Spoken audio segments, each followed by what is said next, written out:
आज हमारे साथ all India rank 349 Rahul Deshmukh 2021 की जो यूपीएससी की रिजल्ट आई थी तो हमारे साथ हैं। और first of all congratulation and उनकी जो सफलता है, आज will discuss about this journey and how he entered into this like field and how he started and everything will discuss.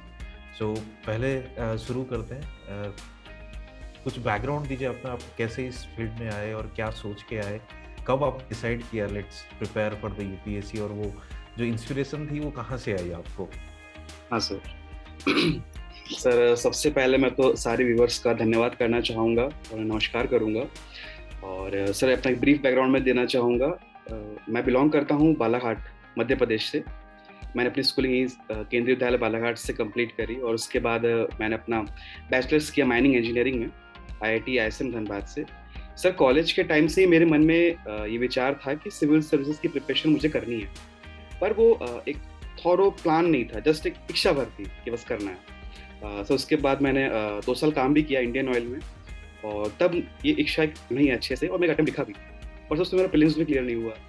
तो मेरे मन में ये आया कि क्या जॉब के साथ दोनों गोल्स सिमेट्रिकल है या नहीं है, अचीवेबल होगा कि नहीं होगा। फिर मुझे लगा कि सर शायद चूँकि फील्ड की जॉब है माइनिंग की, माइट भी मैनेज ना कर सकूँ, तो मैंने फुल टाइम प्रिपरेशन करने का प्लान किया और 2017 की एंड में मैंने अपनी जॉब को छोड़ दिया। सर, उसके बाद मैं कुछ समय दिल्ली शिफ्ट हुआ।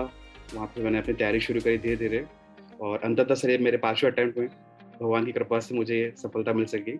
जी जी। तो जो आपकी सफलता की जो इंस्पिरेशन थे वो कहाँ से आपने लिए, और जो स्पेशल किसको आप धन्यवाद देना चाहेंगे? सर, स्पेशल धन्यवाद मैं अपनी फैमिली को देना चाहूँगा, क्योंकि उन्होंने हर तौर से मुझे सपोर्ट किया। जो मेरी इतनी इनिशियल फेलियर्स भी रहीं, तब भी उनका कभी मेरे में फेथ नहीं गया। उनको हमेशा ये बिलीव था कि नहीं, इसका आज नहीं तो कल हो जाएगा सिलेक्शन। मुझे भी अंदर से लगता था कि मेरा आज नहीं तो कल सिलेक्शन हो जाएगा। और सर, शुरुआती जो प्रिपरेशन करने का वो था इंस्पिरेशन, वो मुझे मिला था हमारे सर बालाघाट में एक डिस्ट्रिक्ट मजिस्ट्रेट पोस्टेड थे। उन्होंने सर काफ़ी अच्छा काम किया था यहाँ पे नक्सल एक्टिविटी को टैकल करने के लिए। सर, बालाघाट रेड कॉरिडोर में आता है, तो अभी भी यहाँ पे नक्सल एक्टिविटी काफ़ी प्रमुख हैं। तो सर, उन्होंने इंफ्रास्ट्रक्चर डेवलपमेंट, रोड डेवलपमेंट के चलते जिन तहसीलों में एक्टिविटी थी उसे कम किया। सर, वहाँ से मुझे लगना शुरू हुआ कि कैसे एक एडमिनिस्ट्रेटर्स के रोल बड़े महत्वपूर्ण होते हैं पूरी डिस्ट्रिक्ट के लिए। और सर, वहीं से फिर मैंने सोचा कि नहीं, मुझे इस सर्विस में जाना है और लोगों के लिए काम करना है। जी जी जी। हमारे व्यूअर्स को आप बताएं कि आपके ऑप्शनल क्या थे, और जैसे हम लोग बहुत सारे बच्चों के साथ बात करते हैं कोचिंग के या खुद के सेल्फ प्रिपरेशन के, 1 साल हो जाते हैं वो डिसाइड नहीं कर पाते हैं ऑप्शनल क्या रखना है। आज पॉलिटिकल साइंस के लिए सोचते हैं, कल ज्योग्राफी के लिए सोचते हैं, कभी हिस्ट्री भी अच्छे लगने लगते हैं। हाँ तो सर। एग्जैक्टली आपकी स्ट्रैटेजी क्या थी कि ऑप्शनल हम कैसे डिसाइड करें? जो हमारे व्यूअर्स होंगे उनको थोड़ा सा बताइए। हाँ सर। सर, ऑप्शनल के लिए बेस्ट है 2-4 ऑप्शंस को बॉइल डाउन कर लें शुरुआत में कि हाँ, ये मेरे इंटरेस्ट के ओरिएंटेशन लग रहा है। क्योंकि सर, शुरुआती तौर पे ऑप्शनल ऐसे होते हैं कि इंटरेस्टिंग ही लगेंगे। अगर शुरुआत में पॉलिटिकल साइंस की थ्योरीज पढ़े, एंथ्रोपोलॉजी का ट्राइबल कल्चर पढ़े, सोशियोलॉजी में अगर रेजिन डरकैम को पढ़े तो अच्छा ही लगेगा। पर सर, बात है एग्जाम ओरिएंटेड, जो मल्टीपल रिवीजन की बात है, एनरिचमेंट की बात है, वो एक अपने आप में कठिन चीज हो जाती है। वो तभी सस्टेन हो सकता है जब अच्छा इंटरेस्ट है और उस पर लगातार काम करते रहने की इच्छा है। तो मैं सर ये सजेस्ट करूंगा, जैसे मेरे लिए एंथ्रोपोलॉजी में इसलिए अच्छा लगता था, जैसे जिस बैकग्राउंड से मैं आता हूँ, जो मेरी लोकेलिटी है, ये बिल्कुल प्रोमिनेंटली ट्राइबल कल्चर रहा है। तो मुझे बड़ा अच्छा लगा कि कोई आर्ट्स का सब्जेक्ट है जो ट्राइबल्स को स्टडी भी करता है, बट इनके बारे में जानकारी रखता है, क्या इनके इंस्टीट्यूशंस हैं, ऐसे करके। तो सर, वो मेरे लिए इंटरेस्टिंग लगा। तो इसी तरह अपने इंटरेस्ट को प्रायोरिटी में रखें। सेकेंडली, सर, उनमें किस तरह की स्कोरिंग चल रही है, क्या मटेरियल अवेलेबिलिटी है मार्केट में, क्या जितना मैं एफर्ट डालूँ उतना नंबर उठ रहा है कि नहीं उठ रहा है। तो सर, क्या होता है, हर सिलेबस और सब्जेक्ट के साथ एक सिमेट्री होती है कि मेरी केमिस्ट्री अच्छी बैठ रही है, एक बड़ा नेचुरली उससे आता है। सर, वो देखते हुए अपना ऑप्शन को डिसाइड करना चाहिए। तो मैं सभी एस्पिरेंट्स को इसको फॉलो करने का आग्रह करूंगा। आप बहुत लोगों के लिए इंस्पायर्ड हैं, मतलब इंस्पिरेशन है let me tell you specifically, कि क्योंकि आपने 500 अटेम्प्ट में ये you have got this rank, and अभी जो लोग हैं, जो those who are giving their third attempt, four attempt, कभी एक पॉइंट पे लगती है कि यार अब तो रहने दो, अब छोड़ दो, कुछ और कर लेते हैं। ये सर जो चीज़ें आप कंसिस्टेंटली, वो जो कैसे, वो मोटिवेशन कहाँ से लाते थे, और अब finally you got the success? ये बात तो सही है सर, अगर अटेम्प्ट बढ़ना शुरू हो जाते हैं तो धीरे धीरे चीजें सस्टेन करना बड़ा मुश्किल हो जाता है। शुरुआती अटेम्प्ट में हर चीज बड़ी फ्लावरी लगती है, ORN में, पटेल नगर में, कि हाँ हो जाएगा हो जाएगा, पर जब सर नहीं होता है और जितना पेनफुली हो जाता है धीरे धीरे, तो सर बस मुझे ऐसा था कि एक अटेम्प्ट से मैंने इस तरह से खराब भी किया अपना, कि मेरा कुछ शुरुआती अटेम्प्ट था, अच्छे से प्रिपेयर नहीं था, मेंस अच्छा नहीं लिखा, और इंटरव्यू कॉल भी नहीं आई उस अटेम्प्ट में। उसके बाकी सारे अटेम्प्ट में लगातार इंटरव्यू कॉल आती चली, पर उस अटेम्प्ट से मैंने लेसन सीख लिया था, जब तक यूपीएससी प्रिपरेशन में रहना है, हर दिन उठना है, हर दिन बैठना है, हर दिन पढ़ना है, चाहे कुछ हो जाए, इतना ही बुरा क्यों ना लगता रहे। सर लास्ट अटेम्प्ट, जब इसके प्रीवियस जो अटेम्प्ट था मेरा, उसमें बस 15 दिन पहले रिजल्ट आया था, सिलेक्शन नहीं हुई थी, और फिर 2 दिन बाद बम गिरता है कि थोड़े से नंबर सिलेक्शन रुक गई है, और बस 10 दिन में प्रीलिम्स है। तो सर ऐसी मनस्थिति से भी उठ के जाना का, प्रीलिम्स देने का अनुभव भी मिला। पर एक चीज मैंने सीखी सर, कि बस कुछ भी हो जाए, अपनी टेबल और चेयर को नहीं छोड़ना, बस यहाँ के बैठ जाना है, जितनी बुरा लगता रहे, मन में लगता रहे, बट पढ़ना है, जैसे भी कह रहे पढ़ना है। ये सब अगर एस्पिरेंट्स थोड़ा सा मन में रख लें, कि थोड़ी मनस्थिति मजबूत कर लें बस, और सब पार्शियल टाइम की बात है ये, कुछ समय के लिए उसे तकलीफ उठानी होगी, बट उसके बाद चीजें धीरे ठीक होना शुरू होंगी, अपने आप शुरू होंगी। तो वो मैं सर मानता हूँ मेरे लिए काम करा। जो पहले आपके अटेम्प्ट्स थे हाँ और सर। इस बार के जो अटेम्प्ट आपने दिया है, दोनों में क्या आपने ऐसा क्या किया कि इस बार finally you got into that golden PDF, आपके नाम उस पीडीएफ में आ गया, पहले नहीं आ रहे थे? ये बड़ा बहुत ही सवाल होगा मेरे लिए या हमारे व्यूअर्स के लिए, कि सबको जानने की इच्छुक जरूर होंगे, तो please share with us. Sir इस अटेम्प्ट में मैंने समझा कि जीएस में आंसर राइटिंग की महत्व क्या है, उसे कैसे बेटर करना है। सिर्फ बात अधिक पढ़ने की नहीं है, बात अच्छे रिप्रेजेंटेशंस की, फैक्ट्स फिगर्स को डालने की। पर सर मैं यहाँ पे बात कर रहा हूँ GS 1 2 3 4, जो मेरा इसमें स्कोर अच्छा नहीं उठ रहा था। एंथ्रोपोलॉजी मेरा ठीक ठाक चल रहा था, बहुत अच्छा भी नहीं, बेयर मिनिमम चल जा रहा था। तो सर मैं समझा कि कैसे फैक्ट्स फिगर्स को रखना है, कैसे इकोनॉमी के आंसर्स में हमेशा डेटा होने चाहिए, पॉलिटी के आंसर्स में आर्टिकल्स होने चाहिए, कोई भी कमिटी का रेफरेंस दे सकें, एग्जाम्पल्स को कोट करना, सो दैट कि एग्जामिनर को एक रिडंडेंट और बड़ा मोनोटोनस कॉपी चेकिंग ना लगे, कि हाँ इस कॉपी में कुछ नया है, इस बंदे ने कुछ नया डालने की कोशिश करी है। सर ये सब चीज़ें मेरे लिए बड़ा अच्छा काम करी, और मुझे लगता है इसके चलते GS में स्कोर इस बार बूस्टअप हुआ, और वो फाइनली अंतिम सिलेक्शन तक लेके गया। कुछ ऐसा थोड़ा स्ट्रेटेजी आप थोड़ा सा डिटेल में शेयर करिए। हाँ पेपर वाइज हम लोग बात कर सकते हैं, आप GS 1 2 3 4 को लेके, कि क्या आपने चेंजेस, और जो बात है ना कि जो एग्जैक्टली आपने जैसे बताया कि हमें कुछ एक्स्ट्रा उसमें डालना चाहिए, जैसे आपने आर्टिकल का नाम लिया, जैसे आपने लेट्स से कोई केस स्टडी का आपने नाम लिया, या कोई सुप्रीम कोर्ट जजमेंट भी हो सकता है, कैसे आप उसको थोड़ा सा यूज़ किए, एक बार हमारे व्यूअर्स को बताएं। बिल्कुल सर। सर लगभग चारों GS पे मैं एक एक करके आऊँगा। सर्वप्रथम काम ये कर लें कि जो भी सिलेबस से कीवर्ड हैं, उन्हें देख लें, थोड़ा समझने की कोशिश कर लें, और सर उसके बाद सन 2013 के बाद से जो सिलेबस पैटर्न चेंज हुआ है, उनके प्रीवियस ईयर क्वेश्चंस को लिखने का प्रयास भी करें, और थोड़ा उनको देख के मंथन करें कि इस पे मैं किस एस्पेक्ट में आंसर लिख सकता हूँ। और सर एक्चुअली यही ब्यूटी है जनरल स्टडीज की, कि इतने सारे एस्पेक्ट लिखे जा सकते हैं कि कोई रिस्ट्रिक्टेड नहीं है। एग्जामिनर भी देख के बड़ा खुश होता होगा कि हाँ बच्चे ने सोचने की कोशिश, यानी क्षमता दिखाई, कितने सारे एस्पेक्ट से जोड़ने की कोशिश करी। तो सर एस्पिरेंट्स को भी करना चाहिए कि प्रीवियस क्वेश्चन को सामने रखें, पहले सोचें कि हाँ इसमें ये एस्पेक्ट लिखा जा सकता था, ये एस्पेक्ट लिखा जा सकता था, क्योंकि सर वहाँ पे टाइम कंस्ट्रेंट है, तो सोचने वाला काम अभी से करके रख लें। धीरे धीरे ये होगा कि समय कम लगना शुरू हो जाएगा, अपने आप डायमेंशंस निकल के आएंगे। सर जैसे GS 1 की बात है, सर हिस्ट्री में एक इम्प्रोवाइजेशन कर सकते हैं कि कोई अगर टाइमलाइन पूछी हो, एक स्ट्रेट लाइन बनाई, 1857 का रिवॉल्ट दिखा दिया, 1919 का नॉन कॉपरेशन दिखा दिया, या फिर जो भी क्वेश्चन पूछा गया है वो दिखा दिया।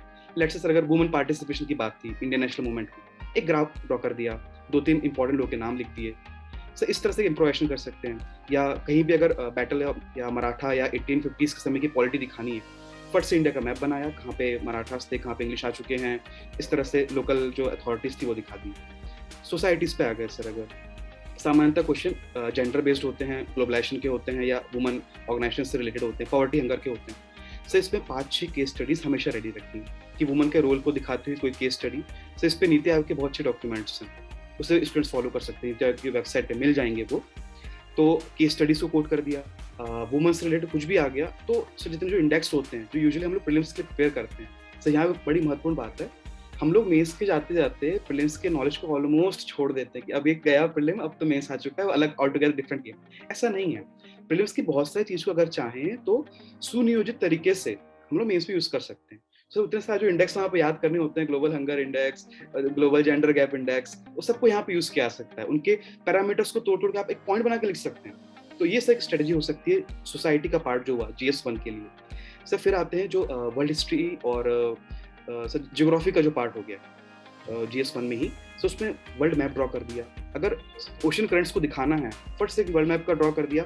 सर बार बार प्रैक्टिस करते हैं वर्ल्ड मैप बनाने की, बिल्कुल 15 से 30 सेकंड में मैप ड्रॉ हो जाए। जैसे अगर वहाँ पे क्वेश्चन दिखा, मैप ड्रॉ करना है, क्योंकि सर वहाँ पे इतना कम समय रहेगा कि वहाँ पे मुझे टेकन फॉर ग्रांटेड लेके नहीं चल सकते हैं। अभी जो हाथ में बना रचा हुआ है वही वहाँ पे आएगा ऐसा।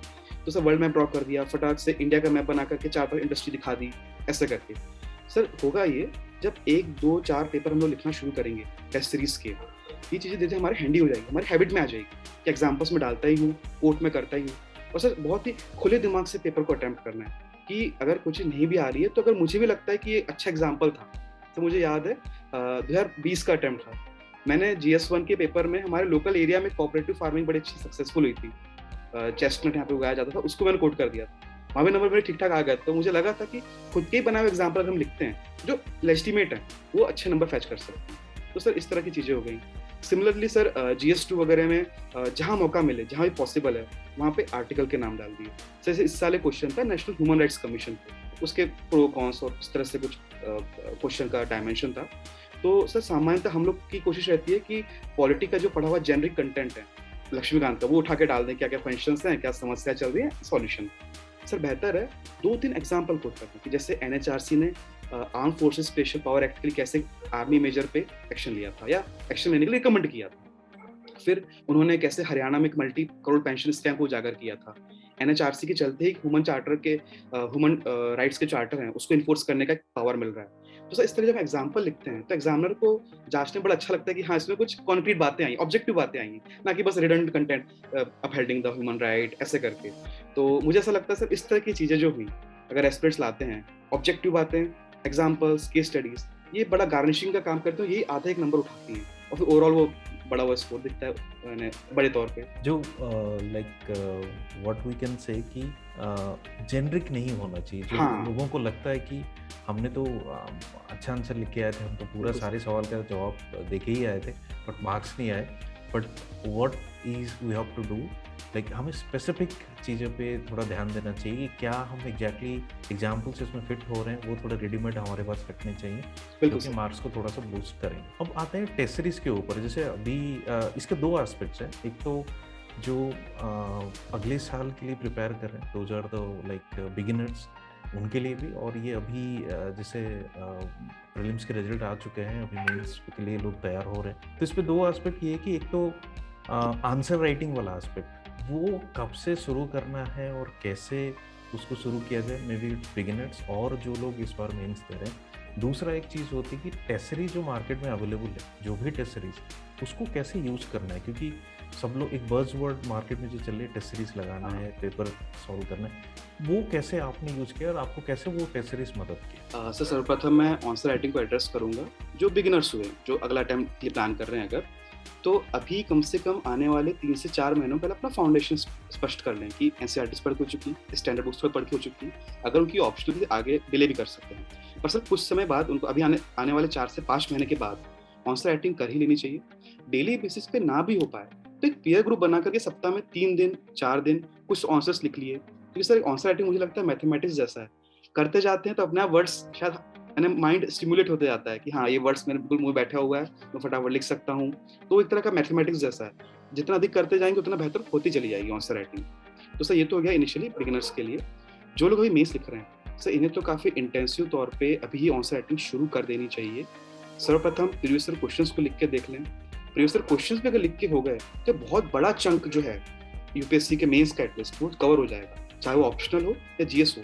इनफैक्ट जनरल स्टडीज में भी सर ये पाया जा सकता है कि थीम्स रिपीट होती हैं, GS2 हो GS3 हो, पॉवर्टी हंगर पे एक सवाल उस एस्पेक्ट पे, अगला सवाल इस एस्पेक्ट पे, तो कहीं ना कहीं वही एक सीसॉ चलता रहता है जो क्वेश्चंस का रहता है। तो प्रीवियस ईयर क्वेश्चंस को लिख लें, आपस में इवेल्युएट करें प्रॉपर सी कॉपी से कंपेयर करें कि इन्होंने कैसे बेटर आंसर लिखा है, कोई नया एस्पेक्ट डालने की कोशिश करी है क्या। और सर इसमें प्लेथोरा कंटेंट अवेलेबल इंटरनेट पे, बहुत सारे टॉपर्स ने अपनी कॉपी शेयर की हुई है। सर जो दूसरा एस्पेक्ट हुआ कि टेस्ट सीरीज को कैसे यूटिलाइज कर सकते हैं, बिगिनर्स ये कर सकते हैं सर कि एकदम से अभी टेस्ट सीरीज ना लगाएं, क्योंकि अभी कंटेंट बेसिक्स पढ़ा हुआ नहीं होगा, पूरा लेवरेज नहीं कर सकेंगे उसके बेनिफिट को। बेहतर है वही 5-6 महीने की टाइम लें जहाँ पे ऑप्शन हो चुका हो, जीएस बेयर मिनिमम हो चुका हो, तब लगा लें। क्योंकि टेस्ट सीरीज का बेनिफिट बड़ा अच्छा ये होता है सर कि टाइम बाउंड तरीके से पेपर कंप्लीट करने की जो शैली है वो डेवलप हो जाती है कि हाँ 3 घंटे में सवाल लिखने हैं, कब समय कम रहेगा तो कैसे फटाफट एड्रेस करना है, ये सब चीज़ें वहाँ से एड्रेस हो जाएगी।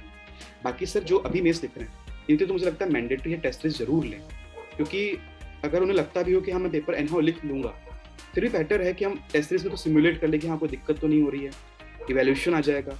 कई बार सर ये होता है कि हमें अपने ही फॉल्ट नहीं दिखते हैं, जैसे मेरे साथ ये होता था, मुझे अपने आंसर हमेशा अच्छे ही लगते थे, बट जब मेरे सीनियर्स इवैल्यूएट करते थे या जो मेरे कॉलेज सीनियर्स हैं जो सर्विस में है वो इवैल्यूएट करते तो बताते कि नहीं यहाँ पे शायद ना डिमांड एड्रेस नहीं हुई है, यहाँ पे बहुत वेग आंसर लिख दिया, इस आंसर की जरूरत नहीं थी, ये बेवजह यहाँ पे स्पेस खर्च कर दिया है। तो बेहतर है टेस्ट सीरीज भी ऑप्ट कर लें और खुद भी प्रीवियस क्वेश्चन को लिखते हुए चलें, सो दैट कि एक्सटर्नल इवैल्यूएशन से पता चलता रहेगा कि हाँ कहाँ क्या मिस्टेक हो रही है, उसे कैसे एड्रेस करना है। तो फिर हम लोग और एक बहुत ही जेनरिक सा सवाल है आप लोगों को, एक जनरल आप क्या एडवाइस देना चाहेंगे जो भी स्टूडेंट्स है, अभी आप उनकी जर्नी वो स्टार्ट कर रहे हैं, सबको क्या बोलना चाहेंगे? सर यही कहना चाहूँगा कि इस प्रोसेस में खुश रहें। मैं जानता हूँ इस प्रोसेस में खुश रहना बिल्कुल आसान नहीं है, और मुझे लगता नहीं कोई ना कोई एस्पिरेंट इस पूरे प्रोसेस में कभी ना कभी रोया ना हो कि आइदर फेलियर के थ्रू या चीज़ें नहीं हो रही, कभी ना बुरा तो लगता ही है सर, बिल्कुल लगता है। तो फिर भी मैं कहूँगा खुश रहें, जहाँ भी हैं अच्छा प्रयास करते रहें। यूपीएससी अपने आप में अच्छा प्लेटफॉर्म है, आप यहाँ अच्छा नहीं करोगे तो कहीं ना कहीं बहुत अच्छा करोगे ही करोगे, क्योंकि अगर आप मेहनती हो तो हमेशा खुश रहें, अपनी हेल्थ का बहुत ख्याल रखें, क्योंकि ये जर्नी बड़ी एग्जॉस्टिंग सी होती है, मेंटली और फिजिकली दोनों बहुत एग्जॉस्टिंग होती है। तो कैसा ऐसा कोई इरिपेरेबल लॉस ना होने दे अपनी बॉडी को या माइंड को, है ना। तो सर अपनी खुशी का छोटा छोटा जरिया ढूंढते रहें। टारगेट भी कंप्लीट होते से बड़ा सेटिस्फाइंग लगता है कि आज सुबह से 8 घंटा पढ़ाई हो गई, आज सुबह से 12 घंटा पढ़ाई हो गई, बड़ा सेटिस्फाइंग सा होता है वो। तो मैं यही कहूँगा आप जैसा भी करें अपना अच्छा प्रयास करते रहें, बाकी सब ऑलमाइटी पे छोड़ दीजिए, कभी ना कभी आप अच्छा जरूर पाएंगे लाइफ में। जो जर्नी है उसको भी एंजॉय करें और बिल्कुल सर, खुद बिल्कुल। को रिवॉर्ड भी देते रहे, यदि बिल्कुल भी कुछ करता हूँ। उन्होंने छोटे छोटे टारगेट्स यदि अचीव कर लें तो। एकदम सर। अब हम लोग लास्ट सवाल पे आते हैं आपसे। जी सर। 5 अटेम्प्ट, ऑलमोस्ट 5-6 साल की जर्नी, सर कुछ बैकअप प्लान थी अब, या आप like you are 100% sure like नहीं हो जाएगा? सर वैसे फेथ बड़ा इंटेंस था, क्योंकि मैं ऑलरेडी एक पीएसयू की जॉब छोड़ के आया था इंडियन ऑयल कॉर्पोरेशन की 2017 में। और बट सर जब मेरा सेकंड इंटरव्यू नहीं हुआ, ये मेरा तीसरा इंटरव्यू था सर सिविल सर्विसेज में, तो सेकंड इंटरव्यू का मुझे लगना शुरू हुआ कि नहीं अब प्रैक्टिकल होगा कि एक बैकअप प्लान होना चाहिए। सो जो भी इसे रेगुलेटरी बॉडीज होती हैं मैं उनके लिए भी ट्राई करना शुरू कर दिया था, आरबीआई, सेबी वगैरह ऐसे। इनफैक्ट सेबी में मेरा इंटरव्यू कॉल भी आया था, बट मैं अभी फिलहाल देने गया नहीं। बट मैं सारे एस्पिरेंट से ये आग्रह करूंगा कि 3 सीरियस अटेम्प्ट, इन 3 सीरियस अटेम्प्ट्स में अगर आपकी इंटरव्यू कॉल आ जा रही है दैट इज गुड इनफ कि आप डोमेन में हो कहीं ना कहीं। नहीं आती है नो इशू, या तो आप स्ट्रेटेजाइज करो, बट फॉर श्योर कोई ना कोई बैकअप प्लान आप प्लान करना शुरू कर दो। इट कैन बी एमबीए या कोई स्टार्टअप ज्वाइन किया, या जो भी सर उनकी प्रोफाइल स्पेसिफिक हो वो कर सकते हैं। पर मेरे हिसाब से फिर अगर 3 सीरियस अटेम्प्ट के बाद बैकअप प्लान मस्ट है, जरूर रख लेना चाहिए, क्योंकि कहीं ना कहीं वो मेंटल पीस प्रोवाइड करता है। क्यों ही बेवजह सर अभी जर्नी को टफ बनाया जाए जब आसान तरीके से काम हो सकता हो। तो मैं सुझाव देना चाहूँगा। बहुत बहुत धन्यवाद आपका, और भी आपकी यदि ज़रूरत पड़े हमारे व्यूअर्स के लिए आपको हम फिर दोबारा लेके आएंगे, और बहुत अच्छा लगा आपसे बात करके। Wish you all the success and all the best for your future endeavour. Thank you very much. Thank you. Thank you.